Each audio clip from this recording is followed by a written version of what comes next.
Today I'm going to tell you about something that shocked me when I learned it. There is a mountain of archaeological evidence that supports the Bible, and yet it's never been published, translated, or made available for the public to view. This is not a conspiracy theory. Historians would all agree with what I'm about to tell you. Watch till the end, and I promise you, you'll be shocked too. But first, let me give you some background. At the turn of the 19th century, a group of manuscripts was discovered which date back to the time of ancient Greece and Rome. They are called the Oxyrhynchus Papyri. They were found in what was the equivalent of an ancient trash dump, and yet this trash is more valuable than gold to historians because these manuscripts give us an eye into the ancient world, helping scholars piece together many of the gaps in our knowledge of history. These manuscripts include any and all kinds of material, from ancient horoscopes to personal letters to handwritten copies of literature like Homer's Iliad or the Gospel of Thomas. Each manuscript gives us a snapshot into the life of another forgotten person, broadening our historical understanding. Here's an example of one of the letters, which was from a mother to a father. "Make every effort to put off everything and come tomorrow. The baby is sick. He has become thin. He hasn't eaten for 6 days now. I am afraid that he will die while you are not here. And if he dies when you are not here, take care that you don't find me dead too." This is just one letter in thousands of manuscripts in what has been considered one of the greatest archaeological discoveries of all time. But how does this relate to the Bible? 2 ways. First, within this collection were numerous Bible manuscripts. These were handwritten copies of parts of the Bible. Out of all of our New Testament manuscripts, the ones made out of papyrus are our oldest, most important, and most reliable. Out of all of our papyrus manuscripts of the New Testament, the ones found in this discovery make up over 40%. This collection also includes our very oldest New Testament manuscript.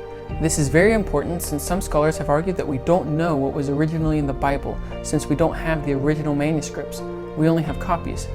They say it's very possible that the Bible was changed between the time that the Bible was written and the time that our earliest copies were written, meaning that we have no way of knowing what the Bible originally said.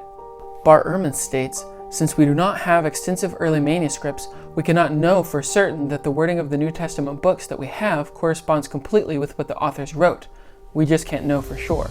However, Ehrman does go on to admit that we do have a good understanding of what was originally in the Bible, we just can never be completely certain. This is why every new manuscript we find is important, because each one strengthens our confidence that we know what was originally written. Now here's where it gets crazy. Although the Oxyrhynchus Papyri provide us with over 40% of all our New Testament papyri, scholars haven't even gone through all of the papyri manuscripts and translated them yet. They started working on the project over 100 years ago, translating and cataloging them and publishing them into books. So far, they've completed 83 volumes of these books, totaling over 5,000 papyri manuscripts, of which about 55 are of the New Testament.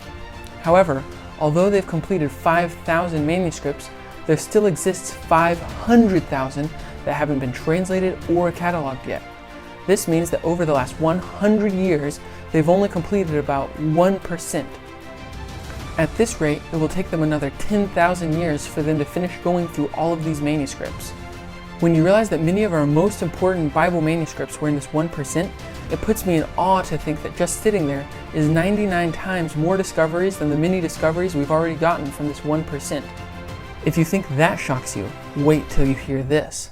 There are many very important Christian documents which have been lost to history and scholars have only dreamed of discovering.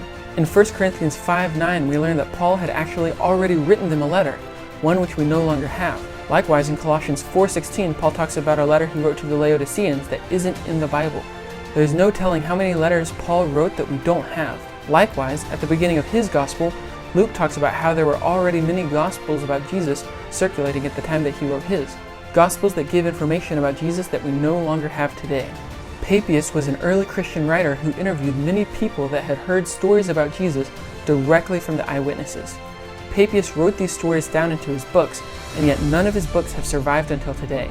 They undoubtedly contained many reliable stories about Jesus that we no longer have. What if copies of some of these lost writings are just sitting in the collection of Oxyrhynchus Papyri that haven't been translated? Out of those 500,000 manuscripts, there are certainly some that would give valuable new information on Jesus or early Christianity. In fact, in this collection, there has already been found a copy of a story about Jesus not found in any of our Gospels, a story dating to a few decades after John was written. It's a story about a confrontation between Jesus and the Jewish religious leaders inside the temple. And although the historicity of the story is debated, think of the other countless stories that are historically reliable that might just be sitting in this collection. When I learned about this, I wondered why textual critics aren't racing to translate these manuscripts and be the first to make the next big discovery. So I reached out to Bart Ehrman, a world-famous scholar and one of the leading textual critics, and he actually got back to me with an answer. He said, "The scholars who publish the material are classicists who are experts in fields related to textual criticism, but they tend to be papyrologists and paleographers. Why aren't they rushing to publish all of the material? Simple reason. They are very, very few in number. There just ain't a lot of people in the world who can do this stuff." So there you have it. If you like this video, subscribe. In this channel, I bring the powerful evidence for Jesus to you in a way that I hope is compelling. And by subscribing, you can help this channel grow so that the information can get to the people who need it. Thanks.